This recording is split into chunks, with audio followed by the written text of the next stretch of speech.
eh, hemos visto en el contexto de lo que significa la estructura de la planificación, que se divide en la fase 1,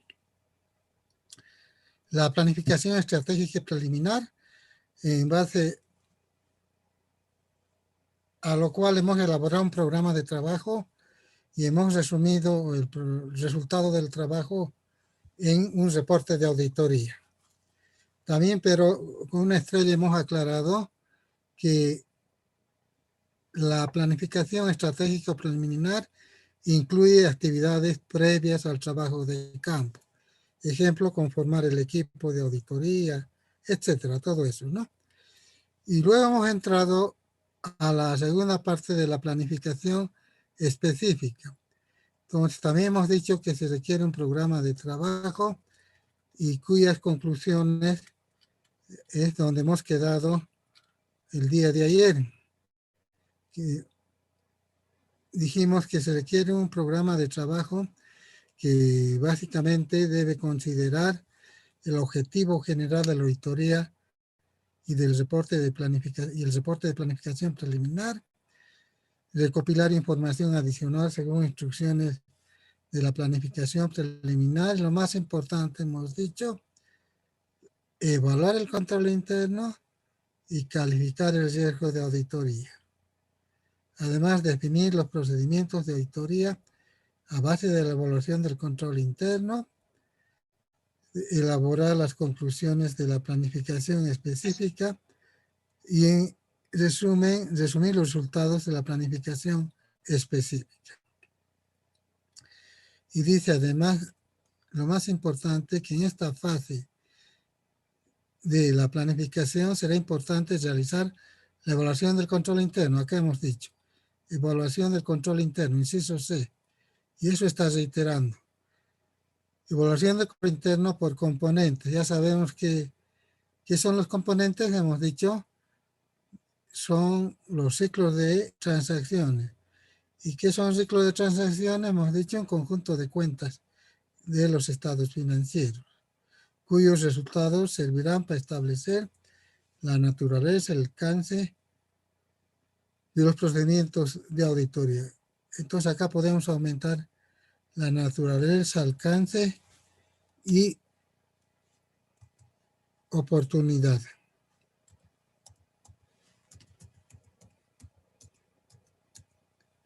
De los procedimientos de auditoría. Además, esto que yo he añadido, que la evaluación del control interno se realiza para determinar la confiabilidad de los controles internos precisamente y determinar por eso la NAU, la naturaleza, alcance y oportunidad de los procedimientos de auditoría.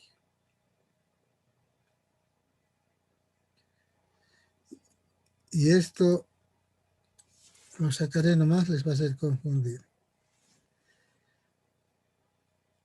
Además, nos recuerda que en la planificación preliminar del trabajo, con las actividades de la entidad en su conjunto, como un todo. En cambio, en la planificación específica, se toma ya por áreas, por sectores.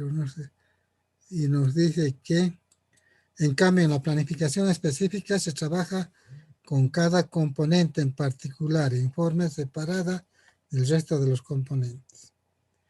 Hasta ahí, si tienen alguna consulta, alguna pregunta. Ya seguimos.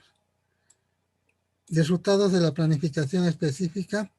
Además, hemos dicho todo lo que estamos viendo y han estudiado en auditoría financiera y en las otras auditorías. Resultados de la planificación específica, dice, 1, la presentación de un plan de muestreo y el enfoque de la auditoría, la presentación de un plan específico de la auditoría a desarrollar, que incluyen los programas de auditoría por componentes a ser examinados en la siguiente fase, y una explicación de las desviaciones o deficiencias de control interno. Entonces, el resultado de la planificación específica nos permite elaborar el memorando de la planificación de la auditoría. Y el memorándum de la planificación de la auditoría resume los resultados de la planificación de la auditoría y es un documento que sirve para la ejecución del trabajo. Es una guía para los miembros del equipo de auditoría. Ya preguntas desde esta parte. Ha concluido el tema entonces. Como no hay preguntas, pasamos al siguiente tema. Buenas tardes. Dime. Víctor Gutiérrez, licenciado. Quería preguntar sobre el memorándum. ¿En qué momento ya se entrega ese memorándum de planificación, licenciado? ¿En qué etapa, licenciado? Gracias.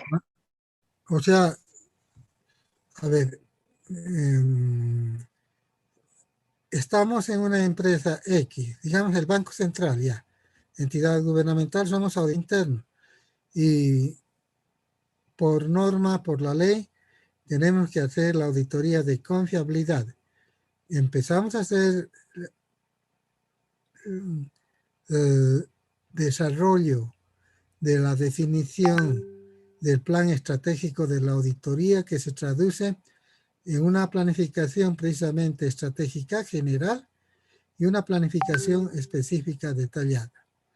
Todo lo que tenemos en estas dos fases del proceso de planificación, estamos planificando la auditoría, se van a concentrar en un documento que se llama el memorándum de la planificación de auditoría.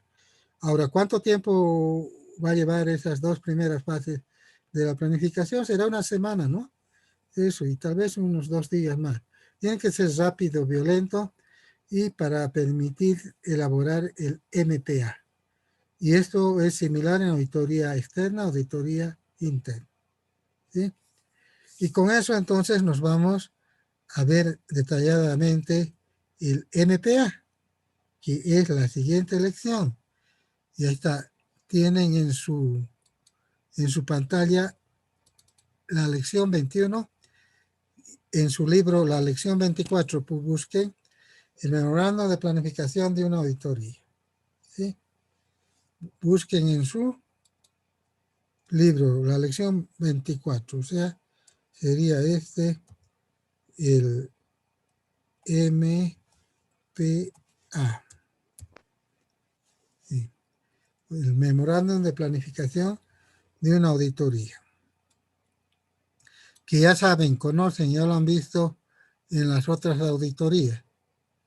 Entonces, el memorándum de planificación de una auditoría, MPA, resume, está lo que estaba preguntando el joven, los resultados de la planificación de la auditoría. Si quieren ahí lo ponen, la planificación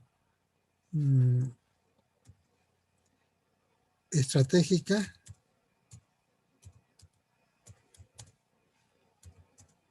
y específica. Y los resultados nos permiten elaborar el MPA, que es un documento que sirve para la ejecución del trabajo, para realizar el trabajo.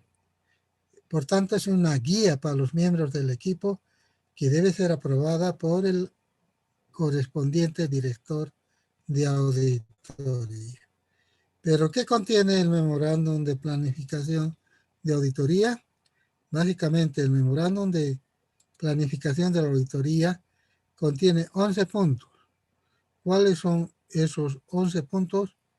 Específicamente son estos que lo numeramos. No, 16 puntos todavía. Desde el 1, términos de referencia, hasta el 16, documentación de los resultados de la auditoría. Entonces, veamos rápidamente uno por uno. El 1, términos de referencia. Términos de referencia, en los términos de referencia, específicamente nos referimos a los siguientes aspectos.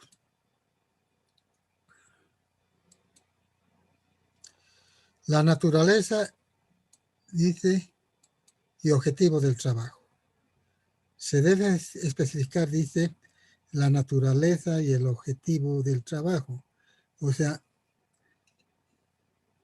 cuando hablamos de naturaleza, estamos hablando qué vamos a revisar, cómo vamos a revisar. Es la naturaleza. ¿Qué vamos a revisar? ¿Cómo vamos a revisar? Y además determinamos el objetivo que para qué vamos a revisar. Reitero, la naturaleza se refiere qué vamos a revisar, cómo vamos a revisar. Es la naturaleza de la vida. Y el objetivo es para qué vamos a revisar. Es eso, ¿no? A ver, la naturaleza de la auditoría de confiabilidad que estamos estudiando como ejemplo, hemos escogido una auditoría de confiabilidad de los estados financieros. Su naturaleza es precisamente la evaluación, revisión, análisis de los estados financieros para determinar su confiabilidad, no razonabilidad, confiabilidad. El auditor externo determina la razonabilidad. ¿Y cuál es el objetivo del trabajo del auditor interno en relación a la auditoría de la confiabilidad? Su objetivo es emitir un informe en que determine en el contexto genérico la confiabilidad fundamentalmente de lo que significa la eficacia de los sistemas de administración y control de los 7 u 8 de los 7 primeros sistemas definidos por la ley, su confiabilidad de estos sistemas y de paso también la confiabilidad de los datos insertados en los estados financieros. Eso es la naturaleza y objetivo. Pasamos dentro del punto 1, seguimos al punto 2. En ese sentido hay que definir, dice, los principales objetivos y responsabilidades en materia de informes. Entonces, dice, deberá señalarse que el objetivo del examen es emitir un informe dentro del plazo legal. Acá le podemos poner, ¿no?, un informe de confiabilidad.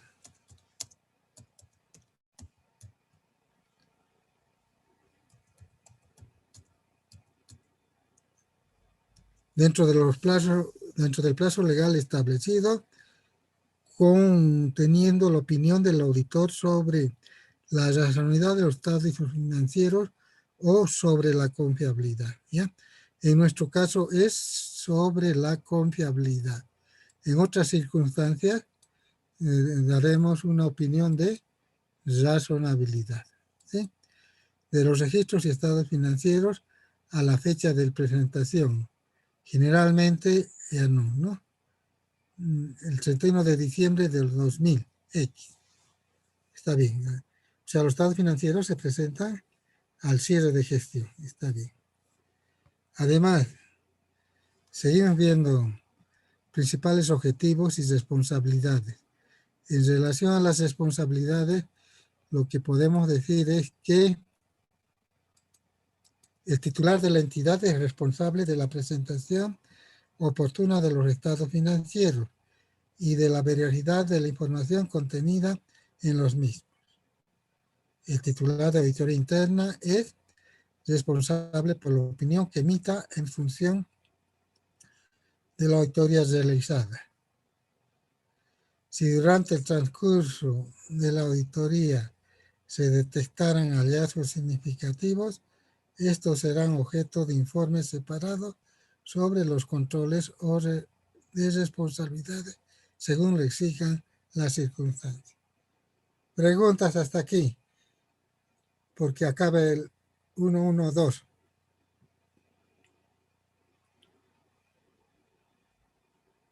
Ah, no, todavía tenemos 113 más todavía. No quieren preguntar nada, ¿no? Esto debían preguntar. Si se detectaran Los hallazgos hallazgos. significativos, estos serán objetos de informe separado sobre los controles y responsabilidades según exijan las circunstancias. ¿Qué querías decir? Licenciado, yo quería preguntar, ¿qué son los hallazgos significativos o qué son los hallazgos, licenciado? Una definición, licenciado, por favor.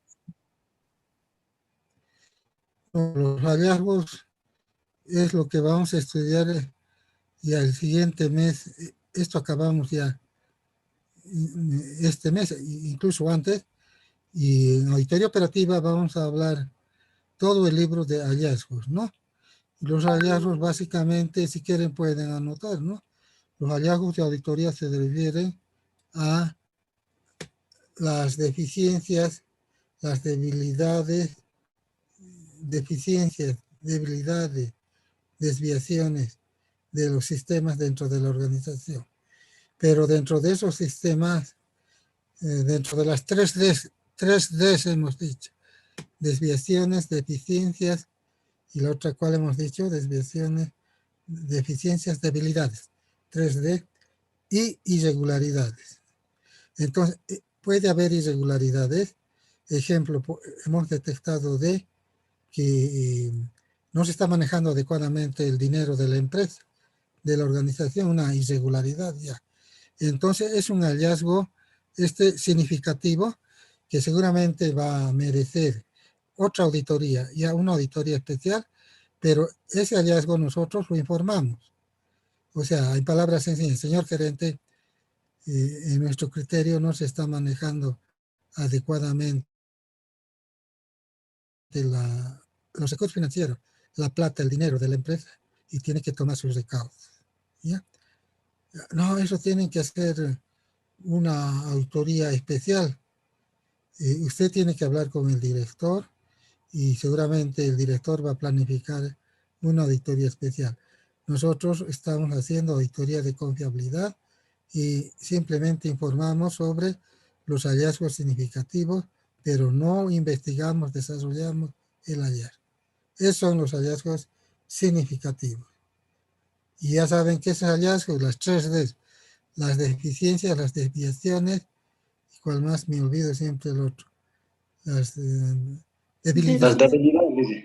Debilidades, Dice, buenas tardes. deficiencias. Y viene después de eso las irregularidades. Todo eso se llama hallazgos de auditoría, se llama áreas críticas y se llama en resumen áreas de riesgo.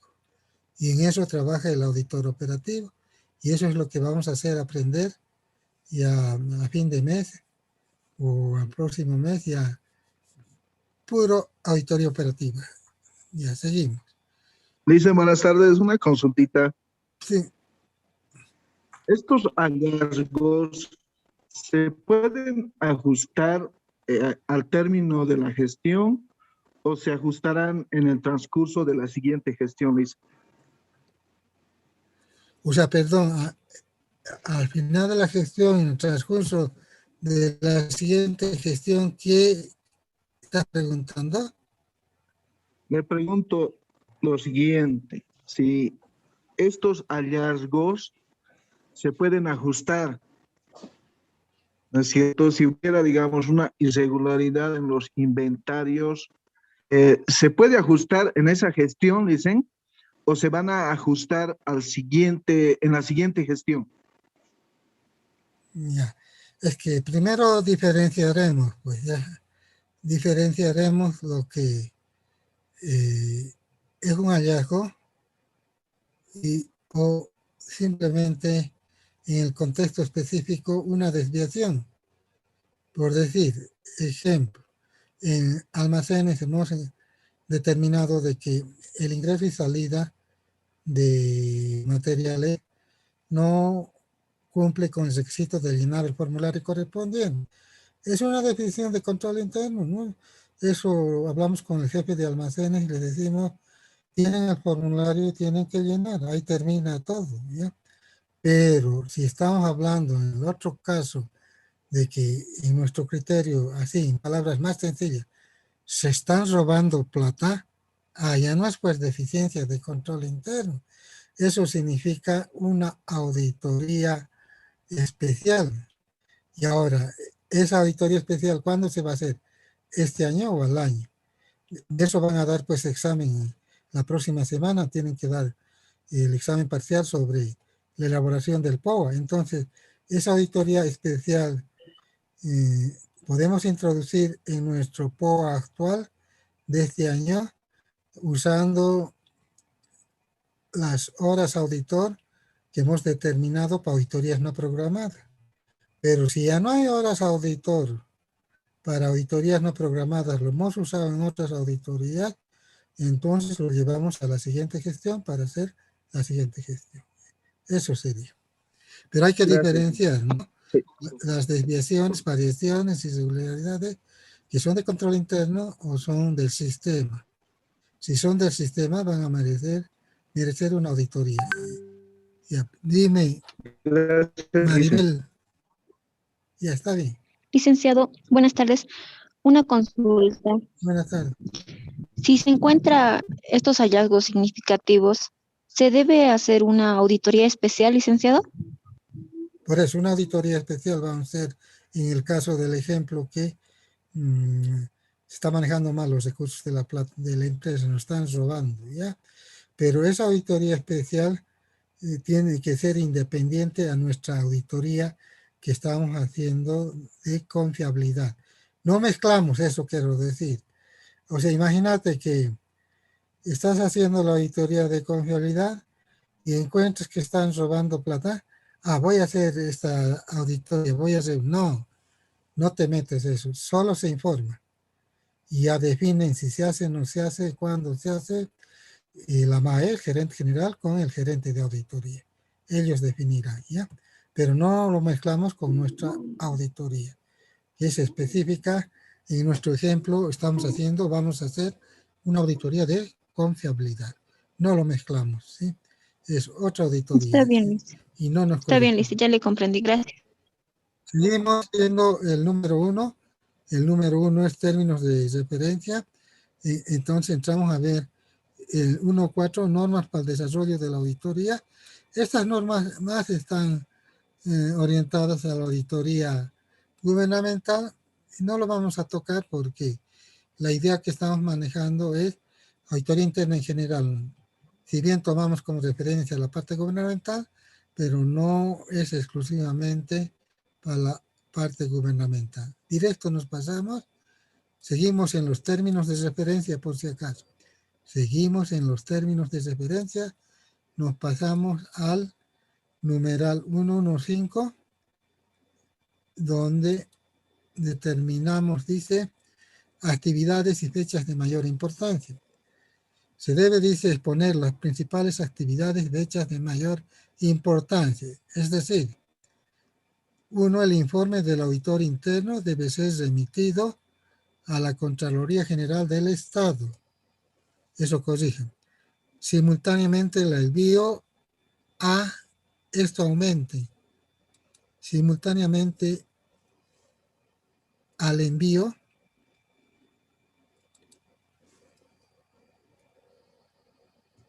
al directorio, eso falta. Y recién, y a la máxima autoridad de la entidad. O sea, ya hemos terminado el trabajo y dice que el informe dónde debemos mandar. No hemos terminado, cuando terminemos, ¿no? Dicho informe junto a los estados financieros y las notas correspondientes debe ser remitido dentro de los 3 meses de la finalización del ejercicio fiscal de la entidad que ejerce institución sobre la entidad. Y hemos dicho también a la Contraloría General del Estado. Dice, y por otra parte, dentro del plazo señalado precedentemente, los estados financieros, sus notas correspondientes, los papeles de trabajo, deben ser puestas a disposición de la Contraloría General del Estado. Entonces aquí vamos a corregir, dice, dicho informe, dice esta parte, ¿no? Eso van a corregir. Dicho informe junto a los estados financieros y las notas correspondientes deben ser emitidos dentro de los 3 meses de finalización del ejercicio de la entidad fiscal, ¿no? Así. Eso que dice dentro de los 3 meses de la finalización del ejercicio fiscal, lo borramos y remitidos el 28 de febrero de cada gestión.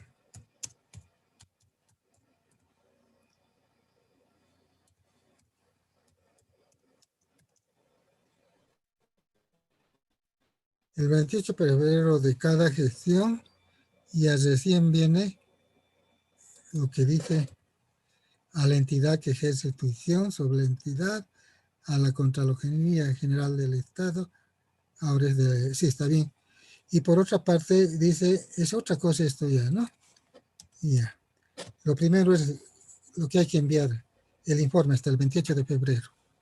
Y esto es que hay que poner a disposición fundamentalmente de la Contraloría los papeles de trabajo. Por otra parte, dentro del plazo señalado precedentemente, el estado financiero, sus notas correspondientes y los papeles de trabajo, es lo más importante para nosotros, deben ser puestas a disposición de la Contraloría.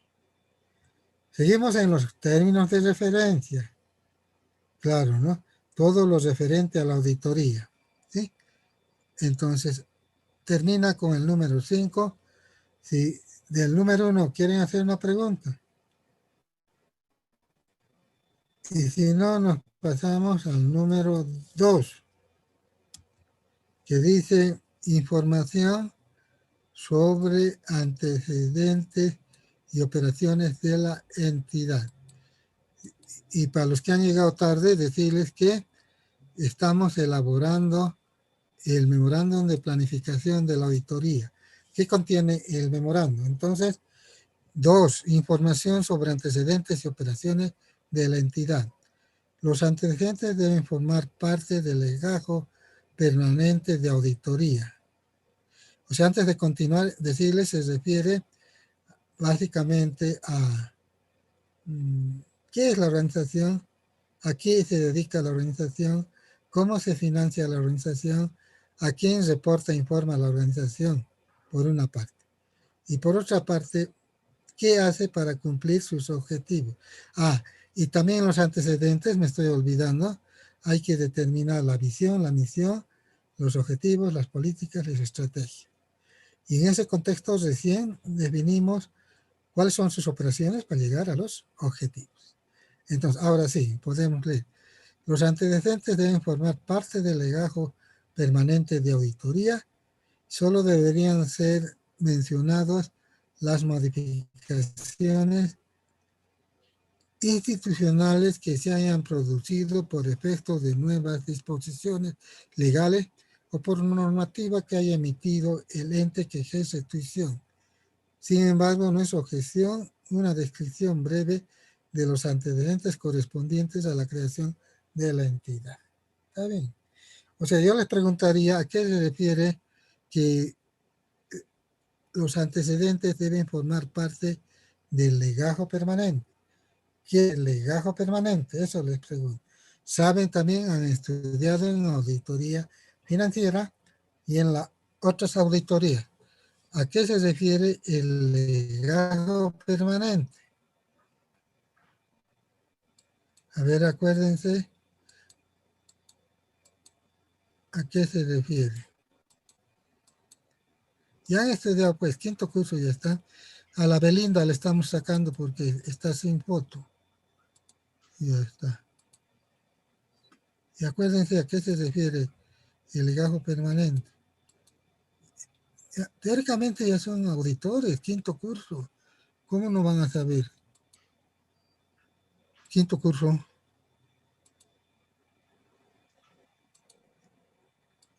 Usted, señorita, intente una respuesta. No importa que se equivoque, pues, ya. Pero la cuestión es participar, ya les he dicho, ¿sí? Es participar. Licenciado, ¿puede ser toda la documentación recopilada de la organización? Sus transacciones, a qué se dedica, todas esas cosas podrían ser.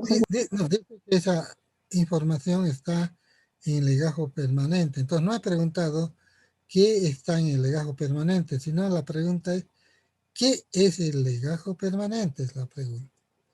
¿Qué es? Un papel de trabajo de auditoría, licenciado. ¿Qué? Un papel de trabajo de auditoría para el proceso de auditoría. Ya, entonces vamos a aclarar.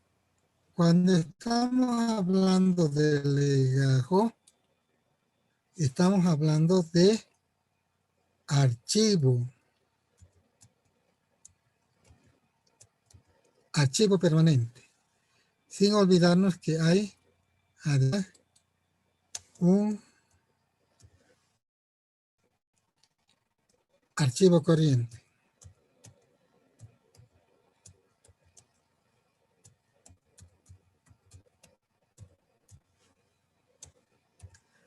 Ahora, ¿cuál es la diferencia entre archivo permanente y archivo corriente? Este es el archivo permanente.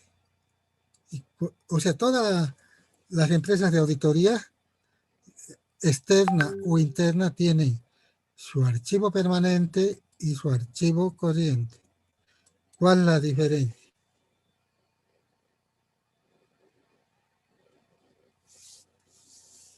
Obviamente esto debían saber. Además tan sencillo. ¿Ya? Así la señorita intentaba una respuesta. No estaba mal lo que ha dicho, solo que se ha referido a lo que contiene el archivo. Y yo lo que estoy preguntando, ¿qué es el archivo? Sí, dime, Maribel. Licenciado, la diferencia quizá podría ser entre el archivo corriente y el permanente, es que el corriente se usa para la planificación de las auditorías y también el permanente sería un conocimiento general de la entidad o de la organización. Ya. Ya, anoten entonces, está bien. Anoten, lo voy a aclarar en su cuaderno, anoten, ¿no? Archivo permanente. Y a punto aparte. El archivo permanente es aquel donde se acumula la información y documentación recopilada en auditorías anteriores, pero lo más importante, que pueda servir para futuras auditorías. Ejemplo, documento de creación de la entidad. Ahí está. Ese documento lo vamos a utilizar en todas las auditorías. Y a punto aparte, ahora pongan título archivo corriente. El archivo corriente es aquel donde se acumulan los documentos que ya no van a ser de mucha utilidad en las futuras auditorías. Ejemplo, papeles de trabajo de la auditoría anterior, después que un ejemplo más sencillo sería copia de las circularizaciones enviadas. Eso ya no nos sirve para nada, ¿no? Tal vez algo saquemos de los papeles de trabajo, pero del archivo permanente vamos a sacar muchas cosas, ¿sí? En todas las auditorías que vayamos haciendo. Y entonces, una vez que termina una auditoría, ya sea auditor interno o externo, tienen sobre su escritorio toda la documentación y ellos definen, el gerente de auditoría, el supervisor, qué va al archivo permanente y qué va al archivo corriente. Ahora ya saben, nunca más se van a olvidar, ¿sí? O sea, en realidad esa es la formación que adquirimos los auditores, más de criterio, menos de memoria, ¿ya? Y esto es lo que le estoy diciendo, es criterio, ¿no? Totalmente criterio. Lo que va a servir en el futuro a un lado y lo que ya no va a servir en el futuro a otro lado. Archivo permanente y archivo corriente. Seguimos entonces en el numeral 2. Tenemos el 2.1. El 2.1 dice, que también debemos incluir en el MPA. Estamos haciendo el MPA. Debemos incluir, dice, el organigrama de la institución, estructura organizativa. Se debe adjuntar un organigrama y hacer mención al grado de concentración de la toma de decisiones, como la cantidad de empleados dependientes de cada área operativa. Seguimos en el número 2. Ahora el 2.2, riesgos. Riesgos dice, ¿no? En el contexto de lo que significa los riesgos, dice, fundamentalmente, se debe incluir un detalle de los riesgos más relevantes determinados y sus posibles efectos en caso de no ser eliminados o minimizados. Entonces nosotros hemos dicho, preparándonos ya para la auditoría operativa, lo que encontramos, hemos dicho, las 3 es las deficiencias, las debilidades,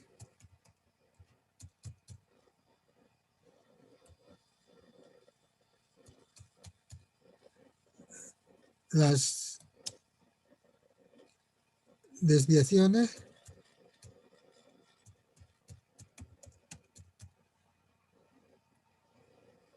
y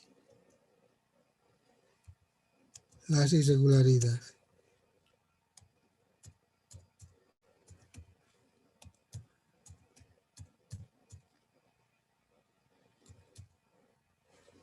Todo esto nosotros llamamos así. A todo esto nosotros lo llamamos, lo que decimos, áreas críticas.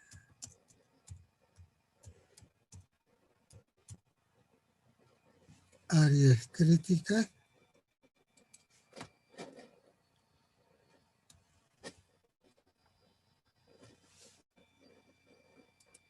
También, así lo haremos. Lo que le gusta al joven, hallazgos.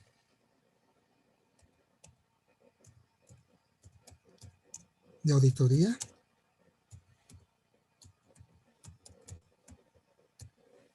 Y en resumen,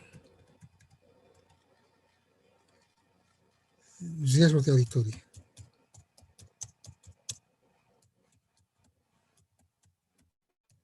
Eso sería.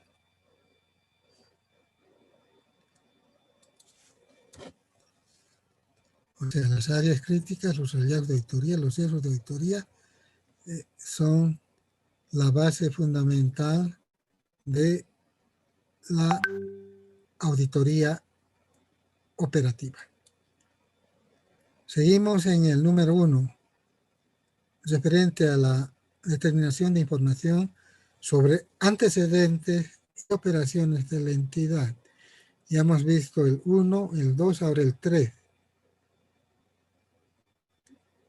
No, ya hemos terminado ahí, ahora es otro número, el 3 ya. O sea, hemos visto el 2.1, el 2.2, ya ha terminado. Ahora el 3, naturaleza de las operaciones. Mucho largo había sido la naturaleza de las operaciones. Y dentro del contexto de la naturaleza de las operaciones, dice, tenemos que determinar y tomar conocimiento de qué hace, cómo hace, para qué lo hace, dónde lo hace. O sea, estamos hablando, por supuesto, de la entidad, de la organización. ¿Qué hace, cómo lo hace, qué hace y dónde lo hace? Eso es la naturaleza de las operaciones, que nos facilita la identificación de áreas de riesgo y mejorar el desarrollo de la auditoría. Para eso, dice, se debe revelar los siguientes aspectos. Entonces, estamos haciendo el MPA. Entonces, veamos esos primeros 4. Y dice, hay que definir el marco legal y objetivos de la entidad, los métodos de operación, las características de los clientes, usuarios y o beneficiarios y los métodos de distribución y almacenamiento. Estamos viendo naturaleza de las operaciones. Ya, de los 4 primeros, ¿quién quiere preguntar algo? Licenciado Micaela Jaliri, le Dime. quería preguntar, ¿a qué se refiere el inciso B con métodos de operación?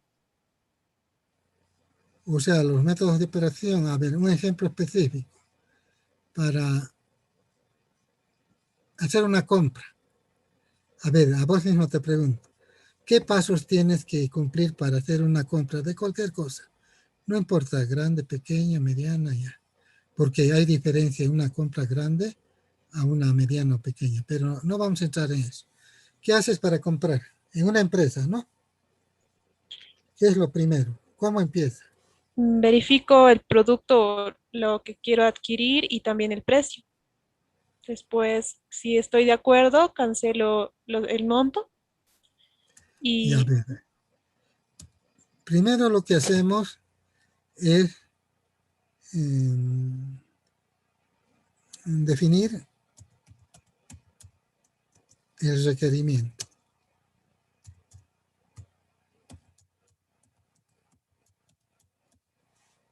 Ejemplo,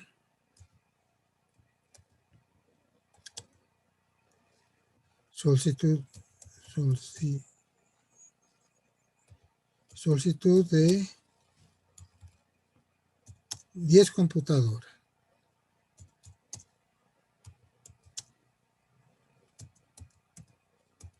Y ya. Después de eso, ¿qué hacemos?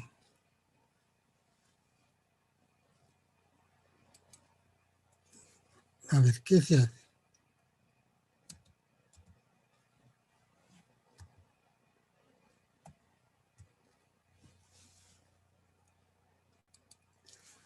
¿Qué se hace?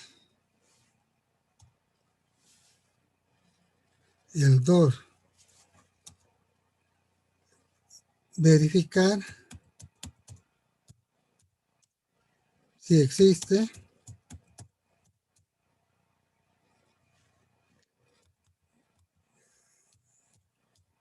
en almacén.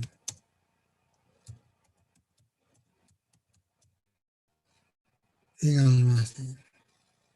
Y nos dicen que no existe.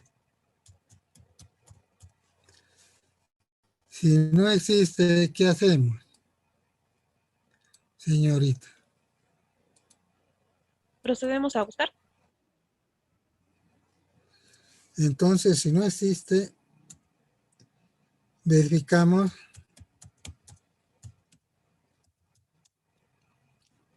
el presupuesto. Si en el presupuesto hay plata para comprar, entonces, sí, ahí ponemos, ¿no? Existe la partida para comprar computador. Después de eso, ¿qué hacemos? Ayúdenle, pues, la señorita, no, estamos ahorita en el curso 79. Ayúdenle, pues. ¿Qué hacemos después de eso? Y esto, por ejemplo, tienen que saber como el Padre Nuestro, donde vayan a trabajar, es el mismo procedimiento. Entidad pública, privada, donde vayan, ¿sí? Ya, después de verificar el presupuesto que existe la partida, entonces elaboración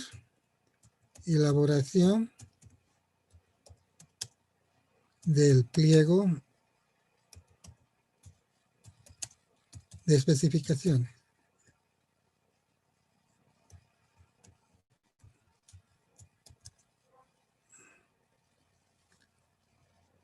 Se ha congelado, esperaremos un ratito. Del pliego de especificaciones. ¿Y después qué hacemos? Elaboramos el pliego de especificaciones Y después viene la publicación. Me estoy atrasando, pero ya no importa, para explicarle. Después de la publicación, ¿qué viene? La recepción de oferta. Después de eso, ¿qué viene? La calificación de las ofertas. Después de eso, ¿qué viene? La adjudicación.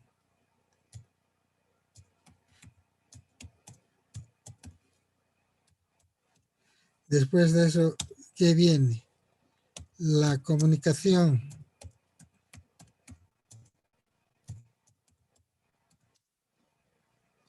Al adjudicado. Después de eso, ¿qué viene? La firma del contrato.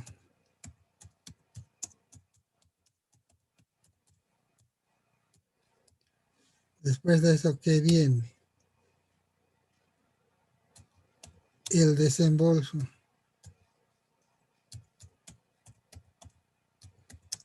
Del anticipo.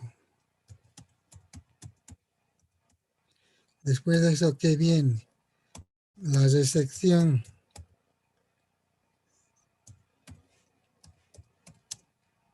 de las computadoras.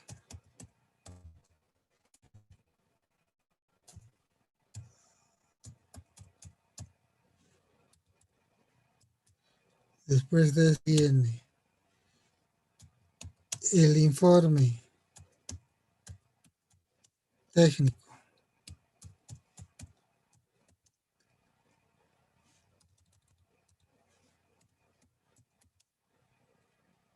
De recepción. Sin problema. Después de eso, ¿qué viene? La orden de pago.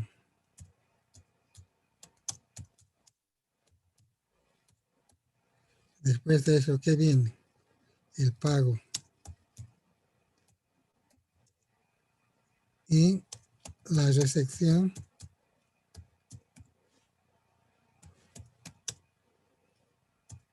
del recibo y la factura. Y ahí está. He resumido que, al igual que ella tiene que saber de memoria donde vayan a trabajar. Entonces ella preguntaba, ¿cuáles son métodos de operación? Entonces acá lo podemos poner para ella y para todos ustedes. Ejemplo de compras. Y ahí está. Los 15 pasos me han hecho perder tiempo. Y ahora, ¿quieren preguntar algo de esto? Sí, Nada, dicen. pregunta. Yo, Dime. dicen. Soy Dime. Fernando Claros. Una consultita. Para hacer todos estos pasos, es en las compras altas, dicen, hay un límite de compras porque, digamos, en compras de poca importancia, no sé, no, más bien dicho, en compras pequeñas, ¿también tenemos que hacer estos pasos o no? ¿Hay un límite, dicen? Hay un límite que es de 50.000 bolivianos. Eso quería saber. Muchas gracias. A partir de los 50.000 bolivianos tienes que hacer todo esto. Por debajo de 50.000 puedes hacer una compra directa sin cumplir con todos estos pasos. Especialmente no necesitas hacer la cotización de 3 empresas por lo menos, no necesitas. ¿Sí? Directamente puedes comprar. ¿Sí? Entonces, Dice, dime. una preguntita más. ¿Y esto se da tanto en empresas públicas como privadas, dice? Ya, inicialmente partiremos de las empresas públicas. está en el decreto reglamentario del sistema de bienes y servicios, que es el decreto supremo 282. Ahí está todo detallado, ¿ya? Y en las empresas privadas, las empresas grandes como los bancos, seguros, las fábricas, tienen similares procedimientos, ¿sí? Porque al final, dos cosas lo que estamos hablando, lo que preguntaba la señorita, ¿qué se me refiere los métodos de operación? Ahí está un sistema con sus métodos de operación. Pero lo más importante para nosotros como auditores internos, todos los puntos del 1 al 15 son parte del sistema de control interno, parte del sistema de control interno de compra, ¿sí? A nosotros nos interesa más desde ese punto de vista para decir posteriormente si la empresa está comprando adecuadamente los bienes que corresponden. Porque acá cuando hemos visto esto, ¿dónde está? La calificación de ofertas. En la calificación de ofertas hay que considerar fundamentalmente el precio, la calidad, la procedencia,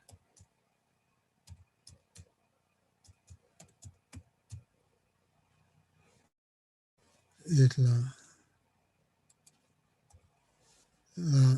creo que esto es o ese, creo que ese nomás, la procedencia, la garantía, la forma de entrega.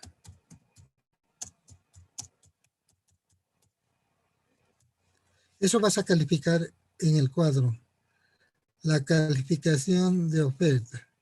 Entonces, es esto lo que se llama el cuadro de cotización. Ese se llama el cuadro de cotización. Entonces, hay que considerar las 5 variables. Son 5. Ya no importa que lo número así. Ya, seguimos. Las otras 4 ahora. Ya hemos visto dónde estamos. A, B, C, D. Ahora nos corresponde estas otras 4 para que puedan preguntar en relación a lo que estamos viendo. El inciso Yo E, listé. de factores anormales Y y leo, dice, ¿no? estacionales. Por si acaso estamos viendo la naturaleza de las operaciones. Y en la naturaleza de las operaciones también hay que considerar, dice, factores anormales y estacionales que afectan la actividad, principales insumos y procesos de compra, fuentes de provisión y principales proveedores, características de los inmuebles y principales maquinarias. El inciso E, ¿a qué se Pregunta. refiere con factores anormales? Más fuerte, por favor. ¿Qué se refiere con factores anormales y estacionales? También en la consideración de las operaciones hay que considerar, por decir, estamos en una empresa de servicios, un hotel, por decir, un restaurante, por decir, ¿ya? Entonces, la provisión de otros no es lo mismo en época de verano que en época de invierno, pues, ¿no?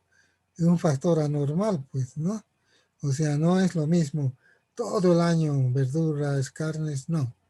Hay factores anormales. En este caso, como dice, estacionales, ¿sí? En función de la estación del tiempo que estamos atravesando. A eso se refiere. No es todo el año un llanito igualito. A eso se refiere. ¿Y qué más? Y así no hay más, vemos los otros 4 que dice 1, 2, 3, 4, dice, ¿no? Los otros 4, Dice, dime. Sí, quisiera preguntarle acerca del inciso J. Sí. Pero no hemos leído todavía el J, pues. Espera un ratito, ¿ya? Ya, Ya. Entonces, los otros 4 dicen acuerdos laborales existentes, injerencia de la entidad tutora y otras entidades relacionadas en las decisiones de la entidad, estructura y patrimonio de la entidad, y fuentes de los recursos, incluyendo donaciones, financiamiento interno y externo. Entonces, ahora sí, pregunta. Entonces, ya has preguntado, dice sí, el J. Ah, no, el J, ¿no? O el sí, I. sí. El No, J es J fácil, dice ¿no? injerencia de la... Injerencia de la entidad tutora. O sea, por decir, vamos a ver así. Injerencia de la entidad tutora u otras entidades. Ya, está bien. U otras entidades.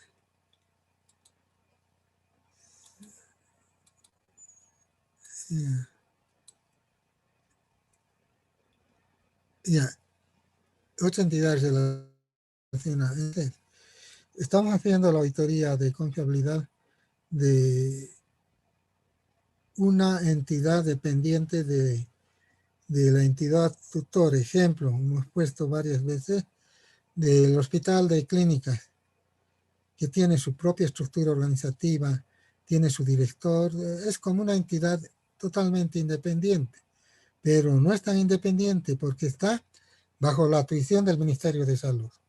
Entonces, en el contexto de la verificación de las operaciones, debemos considerar en qué medida el ente tutor, el ministerio, le está dando órdenes permanentes al hospital de clínica. Si le invade todos los días que tienes que hacer esto, que tienes que hacer esto, no hagas esto, afecta con bastante profundidad al desarrollo normal de las actividades de la entidad que está bajo tuición, en este caso, del Ministerio de Salud. ¿Ya qué más? Y los últimos 3 dicen número de empleados de la entidad y acuerdos laborales existentes. Acá sí va, pero está ahí, acuerdos laborales existentes. Está repitiendo. Estructura y patrimonio de la entidad. Describir las fuentes de recursos, incluyendo donaciones, financiamientos internos y externos. Ahora sí pueden preguntar de la A a la O. Ahora sí, ya hemos leído toditos, ahora cualquiera pueden preguntar. No hay problema. Adicionalmente, dice en detalle de los hechos y transacciones, dice individualmente significativas que requieran un tratamiento específico en el alcance. ¿Sí? Eso. Ahí terminé el 3, iríamos al 4. Sistema de información, dice, hasta ahí. Financiera, sistema de información financiera. Y el sistema de información financiera se debe explicar, dice, los sistemas financieros contables utilizados por la organización. Se desarrollará la información financiera emitida por la entidad y registros contables y presupuestos utilizados, como así también la periodicidad con que se emite dicha información. O sea, 2 cosas. Un tema que dominan ustedes, la parte financiera contable, y 2, que tiene que incluirse también en el MPA. Por eso dice, deberá incluirse una breve, eso me gusta esta palabra. Cuidado, crean que el MPA es como una tesis, como un informe de auditoría, no. Es un resumen, ¿no? Resumen. Será 8 o 10 hojas nada más. Deberá incluirse una breve descripción de la configuración vigente del sistema de procesamiento electrónico de datos y normas de seguridad implementados sobre los datos procesados. Seguimos hablando de la parte contable financiera, ¿no? Adicionalmente hay que hablar, dice, que sobre los sistemas y controles de información contable, los sistemas de contabilidad presupuestaria aplicados, las prácticas utilizadas para su administración. De esos tres quieren preguntar algo. Y si no, vamos a los otros tres. El grado de centralización o descentralización de actividades contables y financieras, los principales procedimientos administrativos y contables, los métodos de evaluación, las principales prácticas y principios contables aplicados que utiliza la entidad para preparar los registros y estados financieros, así como también la existencia de cambios en su aplicación respecto al ejercicio anterior. Ahora sí, las preguntas.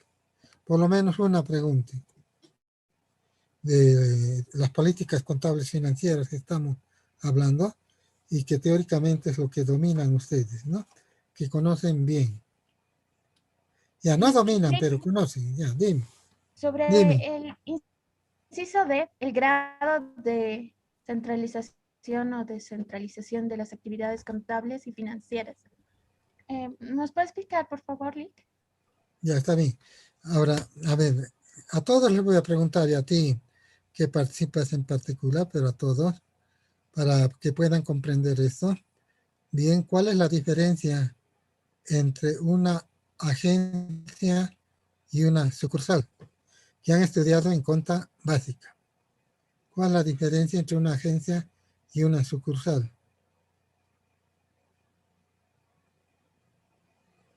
Ya, precisamente la diferencia es esto, pues, ¿ya? El grado de centralización o descentralización es la diferencia.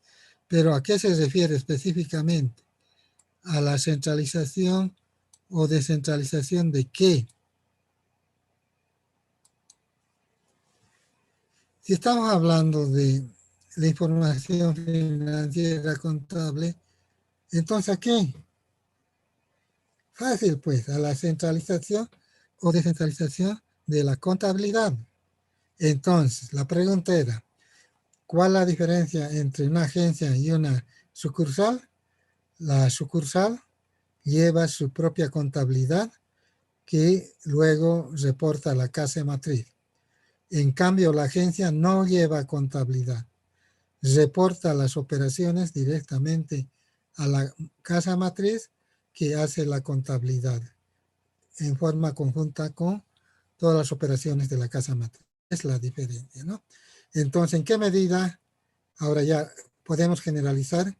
Las operaciones financieras contables se concentran en la matriz o hay alguna descentralización para sus oficinas que tenga en el interior del país. Y ni siquiera estoy hablando de agencias sucursales, a sus oficinas que tenga, ¿ya? ¿Tienen autonomía propia las oficinas? Estamos hablando de la parte contable, financiera. ¿Tienen autonomía o simplemente procesan todo y reportan a la casa matriz para la que la casa matriz haga su propia contabilidad? No su propia, la contabilidad. Ya. ¿Has entendido, verdad? Sí, Lick. Gracias. Ya. Seguimos si no hay pregunta. También dice, deberán ser detallados, dice, ¿no? Los problemas en la aplicación de los principios que se detectaron en años anteriores. ¿Sí? Por si acaso, acá estamos hablando de los principios de contabilidad, ¿ya? Porque hay una serie de principios en la empresa. También dice, se detallará, ¿qué vamos a detallar? La información financiera emitida por la entidad y registros contables presupuestarios utilizados, especificando la periodicidad con que se emite dicha información. Y por último dice, todo, reitero, estamos estudiando qué debe contener el MPA, con la aclaración que hemos hecho y que la vamos a reiterar en forma breve, sintética. No es igual que el informe que son 50, 80, 100 hojas. No, el MPA son 10, 12 hojas nada más. Ya. Dice, deberá incluirse una breve descripción de la configuración vigente del sistema de procesamiento electrónico de datos y normas de seguridad implementado sobre los datos procesados. ¿Sí? Está muy genérico, ¿ya? Debe incluirse una breve descripción de la configuración vigente del sistema de procesamiento electrónico de datos contables, lo aumentaremos.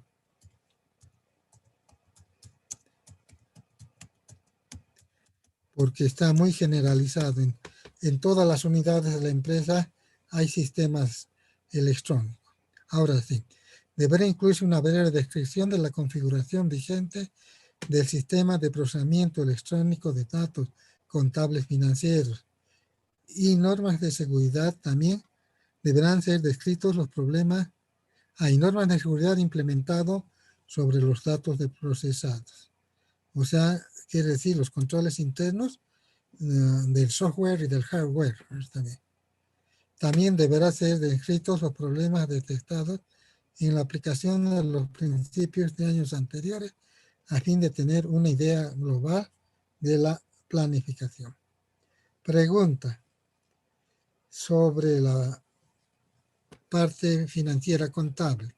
O sea, el 4 hace referencia a los sistemas de información financiera contable. El 5 es facilito, cortito. El 5 muy cortito.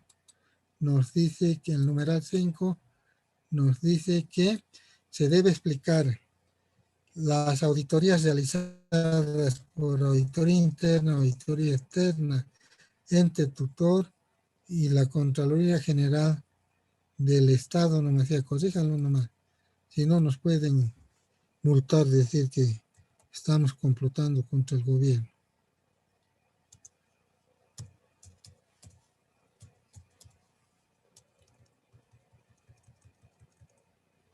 Y ya está. O sea, una breve descripción sobre, fundamentalmente no lo dice acá, sobre las auditorías internas y externas realizadas en la organización, y lo que no dice es fundamentalmente, si quieren anota, ¿no? Nuevamente, fundamentalmente en lo referente a los hallazgos principales. En lo referente a los hallazgos principales. 6. En la parte 6 hace referencia a este, hemos visto. No hemos visto esto. Evaluación del sistema de información contable. Acá abajo creo que hace mención al otro. No, ya está bien. Evaluación del sistema de información contable y control. Objetivo, el 6, el 1, 6.1, objetivo de la evaluación. Los objetivos de la evaluación son comprender el ambiente de control en que opera la entidad y distinguir aquellos controles que directamente influyen en el enfoque de la auditoría a emplear y determinar si los registros contables y estados financieros se encuentran elaborados conforme a las normas y principios de contabilidad generalmente aceptados. Asimismo, los procedimientos contables estén razonablemente elaborados. Entonces hay que verificar, dice, fundamentalmente, el ambiente de control fundamentalmente es referente a los sistemas de información contable financiero y los controles internos incorporados a ellos. En resumen, dice específicamente este análisis, en realidad ya hemos hecho este análisis en la planificación anterior, pero ya estamos insertando en el MPA, debe contener básicamente, dice, el reglamento debe ubicarse en tiempo dividiendo en dos momentos. En la primera etapa se van a considerar principalmente los aspectos relacionados con el ambiente de control, ¿sí? Referente a la información contable. El ambiente de control, en la primera parte, dice, ¿no? Y en la segunda parte, en la segunda etapa se analiza los sistemas en forma minuciosa únicamente para aquellos componentes donde se efectúa un enfoque de autoría hacia los controles y no un enfoque sustantivo. Entonces, esas serían las dos partes.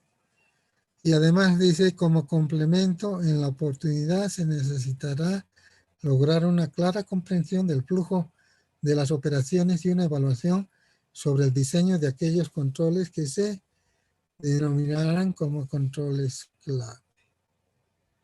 Entonces preguntan, porque no creo que hayan entendido, ni yo he entendido.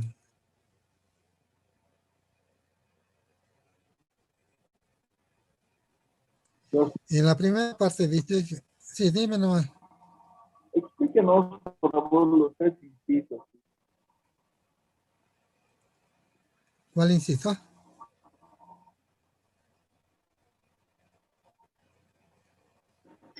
Ya, en la primera etapa dice... Los 3 incisos, por favor, Lice. Ya, actualmente los aspectos relacionados con el ambiente de control. Entonces, para que puedan comprender esta etapa, entonces podemos decir, el ambiente de control define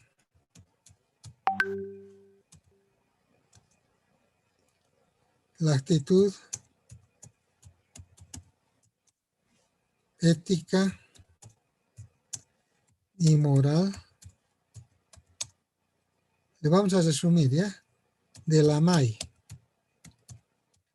De la MAI.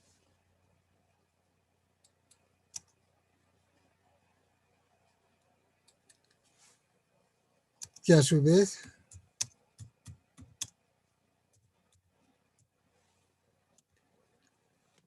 va a incidir en la confiabilidad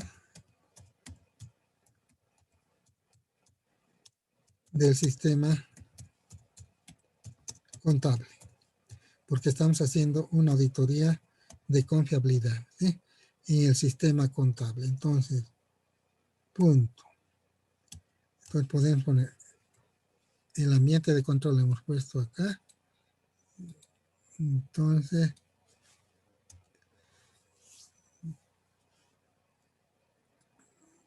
el ambiente de control dice, define la actitud ética y moral de la MAI, que a su vez dice, va a incidir en la confiabilidad del sistema contable. Una actitud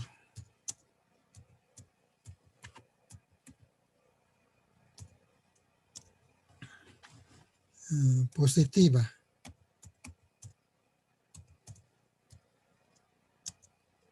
ética y moral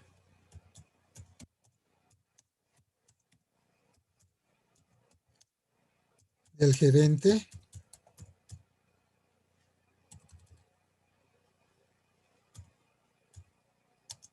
genera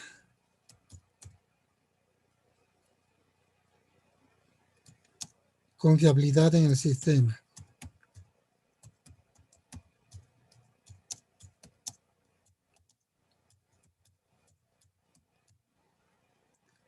E incide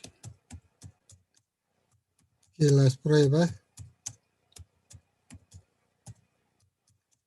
de auditoría se reduzcan.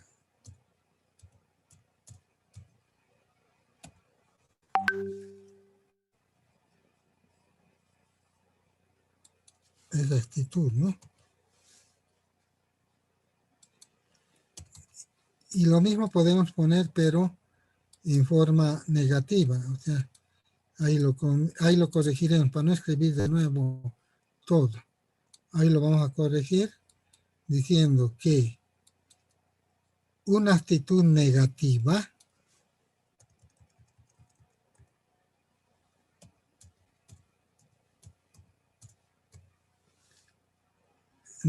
ética y moral del gerente genera una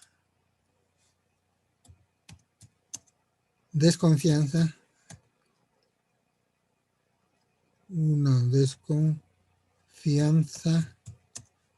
ya no confiabilidad,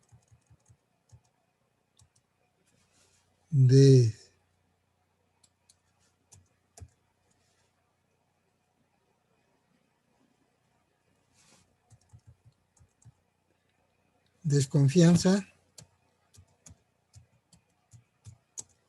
en el sistema e incide que las pruebas de auditoría se incrementen.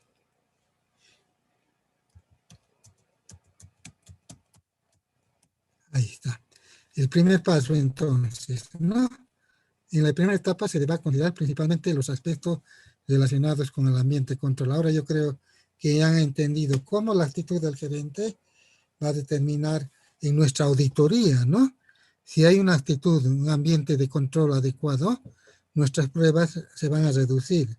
Pero si hay una actitud negativa, ejemplo, hemos dicho, el gerente, la MAE, le ha dicho al contador, tratar de pagar menos impuestos, entonces eso va a generar una actitud no solo negativa en el contexto del contador, sino de toda la empresa. Toda la empresa se va a enterar, todos los funcionarios, esta actitud negativa, poco ética y moral del gerente. Y además no importaría esto que digan y opinen mal del gerente, sino que van a empezar a actuar ellos negativamente.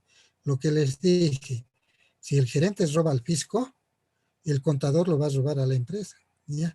Entonces, ese ambiente negativo nos va a obligar a que apliquemos mayores pruebas de auditoría. Yo creo que han entendido y pasamos al B.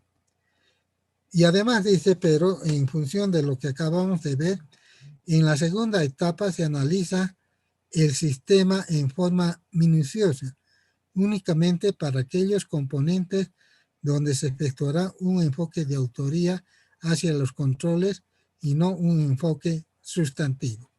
Entonces, esto nos va a obligar, dice en resumen, nos obliga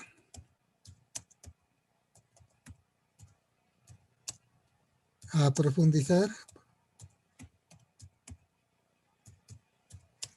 el examen de los controles internos.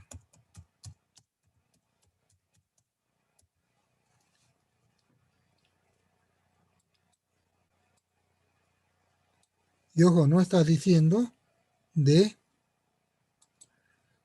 no se está metiendo a lo que son, ¿dónde está?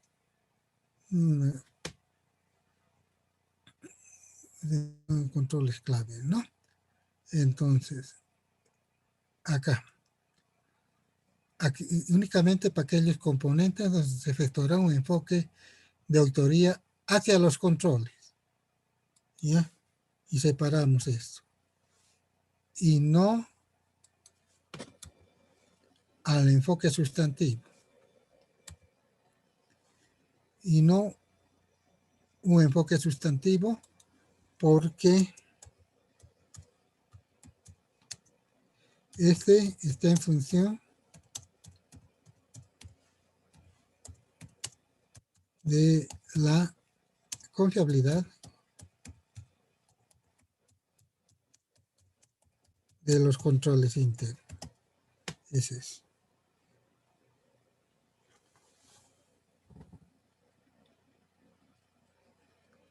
Y por eso, resumiendo los dos, dice que en la oportunidad se necesitará lograr una clara comprensión del flujo de las operaciones. ¿Ya? Entonces, ¿Dónde se inicia una operación? ¿Dónde termina su operación? Esto es lo que hemos visto, ¿ya? Hay que comprender, dice, el flujo de las operaciones, ejemplo, el flujo de operaciones para compra. Hemos definido 15 pasos. Dentro de los 15, 5 pasos adicionales. Entonces, eso nos está diciendo el tercer punto, específicamente referente a ¿dónde estamos? Acá estamos. Un poco, ¿dónde estamos? ¿Dónde estamos? Y no un enfoque sustantivo porque me he olvidado la palabra, está en función de la confiabilidad de los controles internos. Y por eso nos obliga a preguntar el examen de los controles internos. Y por eso es importante lo que acabo de mostrarles, los pasos para comprar. En la oportunidad se necesitará lograr una clara comprensión del flujo de las operaciones. Y una evaluación, dice, sobre el diseño de aquellos controles que determinen como controles clave. Y para terminar, como ya es hora, entonces pongan en su cuaderno controles clave. ¿Qué son los controles clave? Entonces, los controles internos clave son aquellos que definen la confiabilidad de un sistema. Y en caso de fallar o de no existir, falla todo el sistema. Ejemplo, en el marco de la unidad de tesorería, no se hacen arqueos de caja. Entre paréntesis, este es un control clave. Cierro paréntesis. Sin arqueos de caja no podemos determinar la confiabilidad del manejo de los recursos financieros. Eso digo. Sin arqueos de caja no podemos determinar la confiabilidad del uso de los recursos financieros.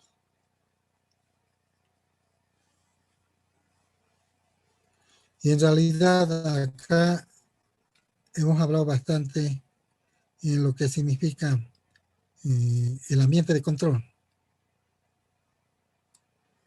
Ambiente de control, y en el punto ya 6.2 va a ampliar y complementar todo lo que hemos aprendido del ambiente de control. Entonces, si no hay preguntas aquí vamos a quedar y el día miércoles vamos a terminar. Nos faltan 2 clases más para terminar ya todo el libro y empezamos con el otro libro de auditoría operativa.